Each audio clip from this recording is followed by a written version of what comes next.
The king has cancer. His daughter-in-law has cancer. So why am I talking about this? I'm walking my dog today. Then I sat on the bench. I love sitting on the bench by the river, especially when the sky is blue and the sun is shining. And I love looking at the colours. I love watching the swans. And a lady sitting next to me started chatting, and she got friendly with our Labradoodle, as most people do. They find it easier to talk with dogs than they do with human beings nowadays. It's really interesting. Anyway, she starts talking about the miniature Labradoodle, and we start talking about his health, and she was surprised how old he is. Then we got on to things like vaccinations, raw food, all that. So you can imagine where it went. And then when she discovered that I'm a practitioner in functional medicine and I'm a homeopath and I run a school, blah, blah, blah, she said, she says, it's really interesting. She said, I used to believe in homeopathy, but I don't anymore. I said, oh, really? And the reason being is because the king's got cancer. Yeah. So no longer believing in an alternative form of medicine because the king has got cancer, because the king uses homeopathy, the king uses organic food, he's got green fingers, etc. You know what's really important, and I don't care whether this is about the king or not. I'm not a follower of royalty or anything of that sort. I'm a human being living a life here in my hometown, day to day, and I see clients with cancer, and they are just as important. My clients are just as important. Family members are just as important who have cancer. Cancer is a disease. It's a dis-ease where the cells go out of control. But when we expect that the answer is from the outside in, who are we fooling? Who are we fooling? The fact that we believe that homeopathic medicine is going to cure the cancer. The fact that we think nutritional medicine is going to cure the cancer. No, you can work on the cancer. It's outside in and inside out. Your body, if you get cancer, you have to ask the question, why did my body produce a terrain to grow cancer? Or any disease for that matter of fact, but it's because she mentioned cancer and how she's lost faith in homeopathic medicine. There is no one modality that cures a chronic disease. We live now in a world where our food has toxins, our environment is more toxic, our lifestyles are more stressful, and stress is a huge toxin. So why do we always think that the answer is going to come from the outside? It's going to come in the form of chemotherapy. I do not have anything against chemotherapy, radiotherapy, of any of those therapies. My PhD's in cancer research. I've worked with chemotherapy drugs. I've seen patients do well on chemotherapy. I've seen patients not do well on chemotherapy. It's the same with any type of medicine. Okay, so I see clients who've never had a vaccination, who've never had a medication, and they've now got cancer. So what, do we just throw a dice and see where it lands? The important thing is it's our environment, our internal environment and our external environment. So if you're somebody who has cancer, or you know someone who's got cancer, one of the most important journeys when you are diagnosed with a chronic disease, and especially cancer because it's called the big C and whatever you call it, is the internal work. At the New School of Nutritional Medicine, we also teach life coaching. In year one, life coaching is all about the inner work. And some of the students struggle. They don't like it. They don't want to know about it. They want the functional test. They want the biochemical pathways. They want the methylation. They want the gut test and the microbiome. But nobody wants to go in here. In here are a lot of the answers.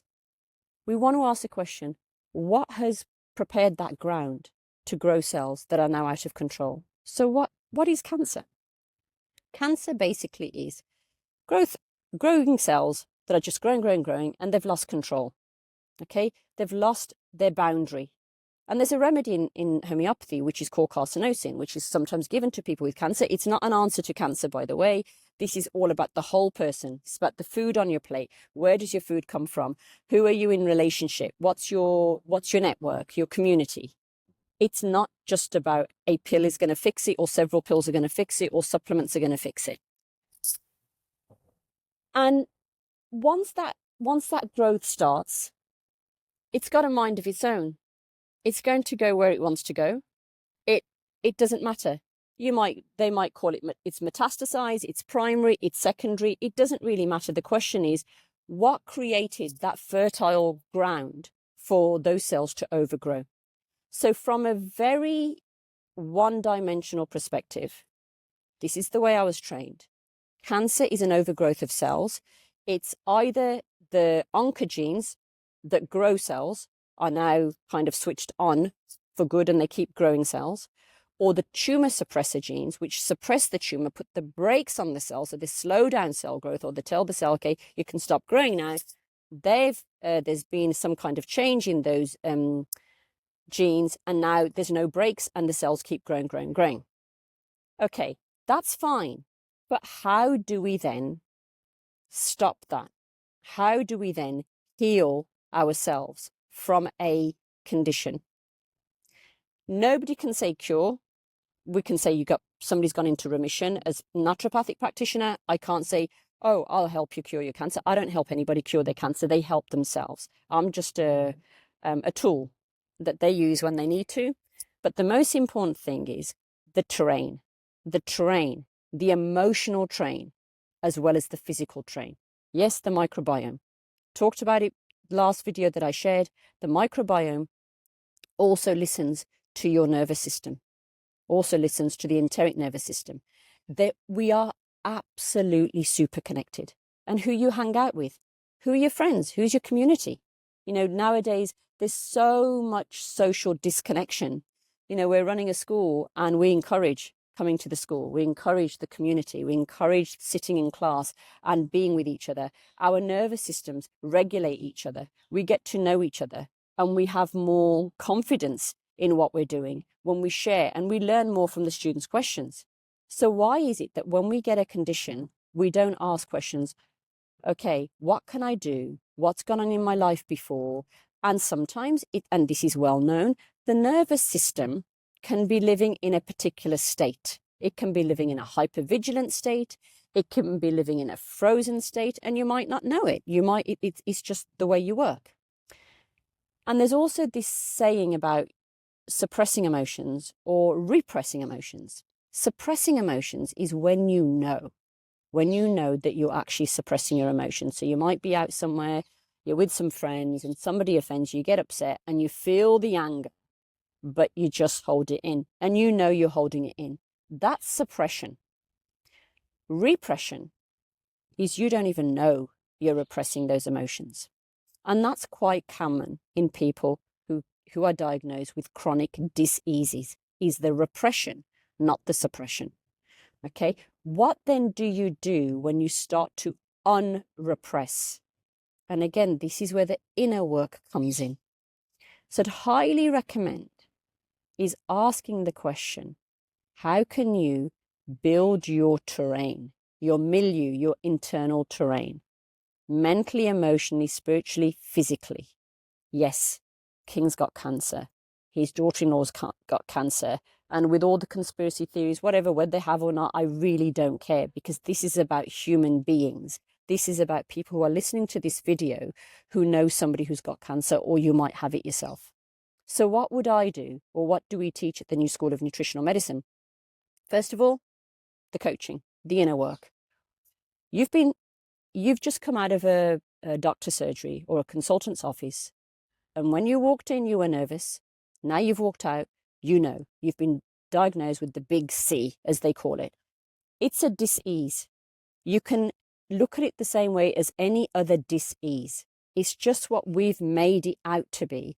And there's a lot of money in chemotherapy. There's a lot of money in radiotherapy. And then the post-care after these therapies. But the question is, how can you support yourself or somebody else? First thing I'd do, this is my personal opinion, not everybody else's, is get a DNA test done. I think the NHS should be offering DNA tests to every child that's born. So we know, do they have a predisposition to inflammation? Do they have a predisposition to buildup of toxins because their phase 2 pathways are blocked, or they're sluggish, or their phase 1 pathways are sluggish? Do they have a predisposition to a higher load of oxidants in their body? All those matter. Do they have a predisposition that their vitamin D receptor has a SNP?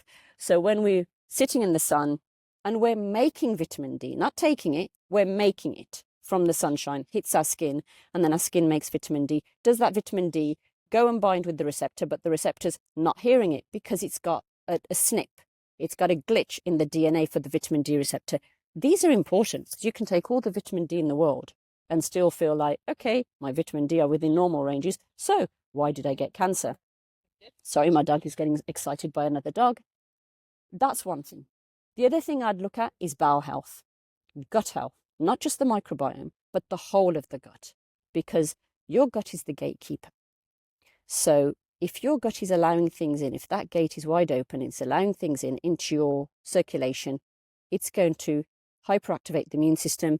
Immune system is then going to be too busy trying to fight these invaders coming in from the gut, when really it should be just kind of surveying your body, your system, and sort of thinking, oh, a natural killer cell might think, oh, that cell doesn't look it's really helpful. So it might sort of alert the rest of the body, the rest of the immune system, and clear it up. We're not doing that if we've got gut issues. We're not doing that if we've got a leaky gut. And a leaky gut doesn't mean you have to have bloating, you have to have indigestion, diarrhea. Leaky gut can mean you're just stressed. We're now getting tests from kids, 5 years old, kids who are 5 years old, who've not really had many antibiotics, but they have a leaky gut. They've got high zonulin levels. It's like, what is going on? Stress. Stress is huge. I don't like the word stress because it sounds just a bit like, yeah, okay, stress, I'm stressed, yeah. It's really quite a profound toxin on the body. So teaching students and also sharing techniques with our clients on how to manage stress. And it's not even about managing, because in the moment you want to manage it. But on the days you're not stressed, on the days you're having a wonderful day, you're sitting in the sunshine and you're feeling on top of the world, whatever you're feeling, those are the days that you want to work with your system, your nervous system, your gut, your enteric nervous system. And your body has to feel safe. It has to feel safe to heal. So if you're scrolling and watching all sorts of videos and you're hating on people and you're doing all sorts of things, you're not feeling safe. In order to heal, deep down here, you have to feel safe. And if you haven't heard about the work of Dr. Nicholas Gonzalez, I just want to drop his name there, because when I completed my PhD, or before I completed it, I discovered his work. And he was working with the same cancer that I was working with when I was at King's College, working 7 days a week, every single day, 7 days a week for 4 years. It's hard work. And then when we got stuck in New York because of the snow, I had to get one of my fellow colleagues to feed the cells and look after the cells. But that's what cancer's about. You know, what are we feeding our body? But it's important to know that even like the work of Dr. Nicholas Gonzalez, he also used digestive enzymes. They're particular enzymes that you take in between meals, which then again points me to the gut. How efficient is our gut? How healthy is our pancreas in producing those enzymes? How healthy are those villi in the small intestine to produce their enzymes that digest the carbohydrates? These are all absolutely important areas in the body to address in order to work and heal from a condition that might sound as if it's a death sentence. The other thing I want to point out is having a warrior mode. Oh, I'm going to fight this cancer. I'm going to fight this disease. It's going in again. It's not. I personally don't see that working for clients. It's the clients that actually look at their whole life and they don't think, right, I'm going to fight this. They think, okay, how can I work with this? How can I work with this on a mental, emotional level, spiritual level, physical level, inner coaching, all that? really plays an important role. And again, you know, why is everybody, not everybody, but why are people talking about cancer?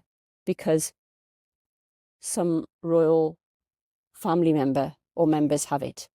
People get it all the time. It has no division, doesn't choose a particular type, as in, oh, this person has got lots of money, let's go for them, or they use homeopathy, let's go for them, and then tell the world that it doesn't work. It's just wrong. We have to think of the whole person. The answer is inside of you, and yes, outside of you, your food. Your food absolutely has a huge impact on your health. And you might be eating all the healthy foods. You might say, well, I eat well, I do this, and I've never, ever had a cold or a flu in the last 10, 20 years. That's not a great sign, because you want a flu, you want a cold. You even might want tonsillitis, depending on your age. But you want to be able to have acute illnesses, because that's your immune system working. Okay, I'm going to do another video because we've got some emails asking for a video on a particular subject, and I will do that this week. But I hope this has been helpful. And if you know anybody who's been diagnosed with cancer, you know, just listen to them, okay? Or share this video with them. It's not about, oh, I'm not going to do chemotherapy, I'm not going to do radiotherapy, I'm not going to do this, and all the rest is woo-woo. This is about the person feeling safe with their choices. You have to feel safe with your choices, not somebody else's choices, and make informed decisions. If you choose chemotherapy, find out what chemotherapy is it, how does it work, what is the other support that you get. If you choose to see a nutritional therapist, a functional medicine practitioner, find out why are they suggesting X, Y, and Z. What's the reason? Understand, because giving your health, outsourcing your health to anybody, I'm not talking about mainstream medicine. Oh God, don't do, anybody. Don't outsource your health. Yes, get advice, get support, get professional input, but you are ultimately in control of your health. Nobody's going to shovel down lots of green juices down you. That's your choice. Not that I'm saying green juices are the way forward, by the way, for cancer. But I hope this video has been helpful. And I do want to thank that lady who's sitting next to me on the bench, because it just made me think, wow, are people really thinking like this now? Are they thinking, oh, alternative medicine doesn't work because the royal family who uses alternative medicine have now got this big C? I don't really care whether you're royalty or not. This is human to human.